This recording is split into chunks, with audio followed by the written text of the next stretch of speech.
Bonjour à tous et bienvenue dans ce nouvel épisode de Mot pour Mot. Aujourd'hui, on va parler d'un sujet qui nous concerne tous, mais qu'on préfère souvent éviter. Un peu comme le fameux jogging du lundi matin, se pardonner à soi-même. Oui, je sais, c'est plus facile de pardonner à notre chat quand il renverse le pot de fleurs que de se pardonner notre propre bêtise. Mais ça va changer aujourd'hui. On va parler des échecs, des erreurs, des moments où on se dit « mais pourquoi j'ai fait ça ?» Comme quand on décide de couper ses propres cheveux à 2 heures du matin. On va décortiquer ensemble pourquoi il est parfois si difficile de se lâcher la grappe. Et surtout, comment faire pour transformer ces petites catastrophes en carburant pour avancer. Je vais vous partager quelques outils pratiques, des histoires croustillantes, parce que, soyons honnêtes, on est tous dans le même bateau de la vie, en train de pagayer tant bien que mal. Et mon but aujourd'hui, c'est de vous faire passer un bon moment, de rire un peu de nos travers, et surtout de vous montrer que même nos pires gaffes méritent une bonne dose de bienveillance. Alors prenez un bon café, un thé, installez-vous confortablement et préparez-vous à dédramatiser vos erreurs, parce qu'après tout, vous êtes humain et c'est normal d'en faire. Et on finira comme d'habitude, bien sûr, par écouter vos témoignages. Alors pourquoi c'est si compliqué de se pardonner à soi-même ? Sérieusement, on pardonne à notre meilleur ami quand il oublie notre anniversaire, on pardonne à notre collègue qui mange encore une fois notre yaourt au frigo, mais quand il s'agit de nous, c'est tout de suite le tribunal intérieur, avec nous-mêmes en juge. La vérité, c'est que notre cerveau adore nous rappeler nos erreurs, comme si c'était le dernier épisode d'une série Netflix qu'on a déjà vu 10 fois. Entre la culpabilité, l'autocritique et ce petit perfectionniste en nous qui ne se tait jamais, on se retrouve à ruminer sans fin. Et tout ça, c'est en partie à cause de notre éducation, de la société qui nous vend l'idée que la moindre faille est inadmissible, de nos propres attentes dignes des Jeux Olympiques. On a grandi avec cette idée qu'il faut toujours réussir, être impeccable, ne jamais trébucher, comme si on était des robots programmés pour la perfection. Mais on ne l'est pas, on est des humains et franchement on est là pour faire des erreurs, apprendre et surtout rire un peu de nous-mêmes au passage. Mais nos croyances limitantes et notre peur du jugement des autres, et soyons honnêtes de nous-mêmes aussi, font qu'on se met une pression énorme à chaque faux pas. Pour illustrer tout ça, j'ai un petit exemple. Souvenez-vous de cette fois où vous avez envoyé un message gênant à la mauvaise personne. On a tous déjà vécu ce moment où on aimerait se cacher sous la table. Et c'est pas grave, c'est pas la fin du monde et pourtant on passe des heures à se maudire. Tout ça parce qu'on pense qu'une erreur nous définit. Mais rassurez-vous, un message envoyé par erreur ne fait pas de vous un criminel du SMS. Et c'est justement ça qu'on doit comprendre. Nos erreurs, petites ou grandes, ne définissent pas qui on est. Elles font partie du voyage, un peu comme les cailloux sur le chemin. Apprendre à se pardonner, c'est commencer par se dire que ce n'est pas grave de trébucher, que la vie n'est pas un concours de perfection, et que, si on ne se pardonne pas nous-mêmes, qui va le faire ? Alors respirez, lâchez un peu la pression, et souvenez-vous que même les plus grands de ce monde ont déjà oublié leur mot de passe, mis du sel au lieu du sucre dans leur café. C'est la vie, et elle est bien plus drôle quand on apprend à se pardonner. Refuser de se pardonner, c'est un peu comme garder un vieux ticket de parking en guise de souvenir. Ça sert à rien, mais ça prend de la place dans notre tête et dans notre cœur. D'abord, parlons de notre santé mentale. Se faire la guerre à soi-même, c'est comme avoir un critique de film très sévère dans la tête qui commente chaque scène de votre vie. Non mais sérieusement, t'aurais pu faire mieux. Le résultat, bonjour l'anxiété, et ce petit stress constant qui nous fait bouffer du chocolat à minuit. On se retrouve piégé dans une spirale d'autocritique et chaque petit faux pas devient une montagne infranchissable. Ensuite, on a aussi l'impact sur notre estime de nous. C'est un peu comme si on avait un bouton diminuer la confiance et qu'on appuyait dessus à chaque fois qu'on se rappelle une erreur. On se met à douter de nos capacités, on hésite à prendre des risques et finalement on finit par rester coincé dans notre zone de confort. Qui ici n'a jamais renoncé à un projet par peur de l'échec ? Et tout ça parce qu'on n'arrive pas à se lâcher la grappe. Et puis il y a nos relations avec les autres. Quand on se pardonne pas, on devient souvent notre pire ennemi. Et ça peut finir par déborder sur ceux qui nous entourent. On devient plus susceptible, moins patient, et parfois on projette nos insécurités sur les autres. Un peu comme quand on râle sur notre chat parce qu'on a renversé notre café. Les erreurs non pardonnées, elles finissent par empoisonner notre quotidien. Et ça se voit, même quand on essaye de faire bonne figure et de tout cacher, ça se voit. Pour vous donner un exemple concret, j'ai récemment discuté avec une amie qui se flagelle encore pour une erreur professionnelle qu'elle a commise il y a des années. Et elle se sent bloquée, elle n'ose plus avancer et pourtant tout le monde autour d'elle a déjà oublié cet incident, sauf elle. Elle est restée coincée dans cette boucle, incapable de voir tout ce qu'elle a accompli depuis. Et c'est ça le piège, à force de regarder nos erreurs dans le rétroviseur, on oublie de voir la route devant nous. Se pardonner, c'est pas effacer l'erreur comme par magie, c'est juste accepter qu'on est humain, qu'on fait de notre mieux avec ce qu'on a, avec ce qu'on est, et que parfois ça ne suffit pas et c'est ok. Alors arrêtons de nous flageller et donnons-nous la permission de vivre un peu plus léger, parce qu'à la fin de la journée, on mérite tous une pause de bienveillance et un sourire devant le miroir, même si on n'a pas tout fait parfaitement. Alors comment on fait pour arrêter de se taper dessus et commencer à se lâcher la grappe? Il n'y a pas de baguette magique, mais il y a des astuces qui aident vraiment. La première des astuces que j'avais envie de partager avec vous, c'est reconnaître l'erreur sans se juger. La première étape, c'est de reconnaître son erreur sans y ajouter une couche de drame digne d'un film dramatique. Oui, on a foiré, ça arrive. Il ne s'agit pas de minimiser l'erreur, mais d'arrêter de l'amplifier en y ajoutant des jugements du style « je suis nul, je rate toujours tout ». Une erreur, c'est juste un événement, pas une étiquette qu'on doit se coller au front. Donc la prochaine fois que vous repensez à cette bourde mémorable, dites-vous « Ok, j'ai fait une erreur, et alors ?» La deuxième des choses, c'est de changer son discours intérieur. Ah, cette petite voix intérieure, vous savez, celle qui vous critique à chaque fois que vous oubliez vos clés ou vous mangez un pot de glace entier devant Netflix. Il est grand temps de l'apprivoiser.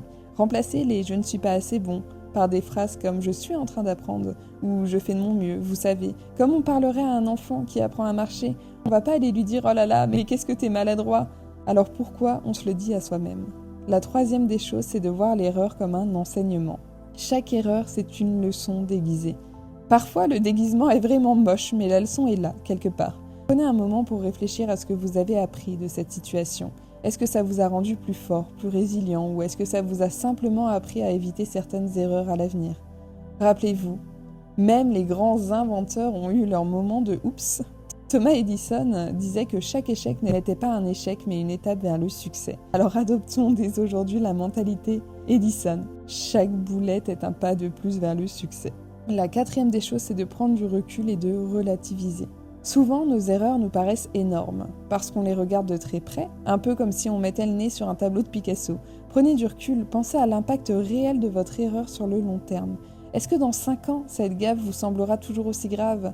Ou est-ce que ce sera juste une petite anecdote à raconter pour faire rire vos amis? Prendre du recul permet de relativiser et de voir nos erreurs pour ce qu'elles sont vraiment, des moments de vie, et non des définitions de qui nous sommes. Et la dernière des choses que j'avais envie de vous partager comme astuce, c'est de s'entourer de bienveillance. N'hésitez pas à vous entourer de personnes qui vous soutiennent, parce que parfois on a juste besoin d'un ami pour nous rappeler que ce n'est pas la fin du monde, ou d'un proche pour nous dire que oui, on a le droit de se planter. Entourez-vous de personnes qui vous font du bien, qui savent rire de leurs propres erreurs et qui ne vous jugent pas pour les vôtres. La bienveillance des autres peut souvent être le miroir de la bienveillance qu'on doit apprendre à se donner. Voilà, commencez par ces petits pas. Ce n'est pas facile, ça demande beaucoup de temps, mais chaque fois que vous choisissez de vous pardonner, vous devenez un peu plus libre. Un peu comme si vous alliez enlever tous ces cailloux dans vos chaussures à chaque étape du chemin. Se pardonner, c'est avancer plus léger, plus serein et franchement avec un peu plus de plaisir aussi. Maintenant qu'on a bien compris pourquoi c'est important de se pardonner et comment commencer, passons à la pratique. Parce que soyons honnêtes, entre la théorie et la pratique, parfois il y a un petit gouffre ou un grand canyon, c'est selon. Alors aujourd'hui, je vais vous partager quelques exercices simples mais efficaces pour vraiment apprendre à se pardonner et à alléger ce poids inutile que vous traînez peut-être depuis bien trop longtemps. La première des choses qui je sais moi m'aide beaucoup, c'est d'écrire. Prenez un carnet, un stylo ou même votre portable ou le clavier de votre ordinateur et notez tout ce qui vous passe par la tête concernant votre erreur. Ne vous censurez pas, c'est votre espace, un peu comme une thérapie gratuite à l'encre bleue. Écrivez ce qui s'est passé, ce que vous ressentez et surtout ce que vous en avez tiré comme leçon. Puis écrivez une phrase de pardon à vous-même du genre « je me pardonne d'avoir fait cette erreur parce que je suis humain et que j'apprends ». Ça peut paraître simple, mais poser les mots sur le papier ou quelque part, c'est déjà un premier pas vers la libération. Et franchement, c'est plus sain que de tout garder à l'intérieur en mode cocotte minute. La deuxième des choses qui rejoint un peu la première, c'est d'écrire une lettre à soi-même, la lettre de pardon. Imaginez que vous écrivez à votre meilleur ami qui vient de faire la même erreur que vous. Que lui direz-vous? Probablement pas, franchement, t'as tout raté, n'est-ce pas? Alors faites la même chose pour vous. Écrivez une lettre où vous exprimez votre compréhension, votre soutien et votre pardon. C'est un exercice puissant, car il va vraiment vous permettre de prendre du recul et de vous adresser à vous-même avec bienveillance, ce qu'on oublie bien trop souvent. Et en plus, c'est moins cher qu'une séance de thérapie et on peut le faire en pyjama, donc pourquoi s'en priver? La troisième des choses, c'est la visualisation positive. C'est de transformer l'erreur en apprentissage. Asseyez-vous, fermez les yeux et repensez à l'erreur ou à l'échec.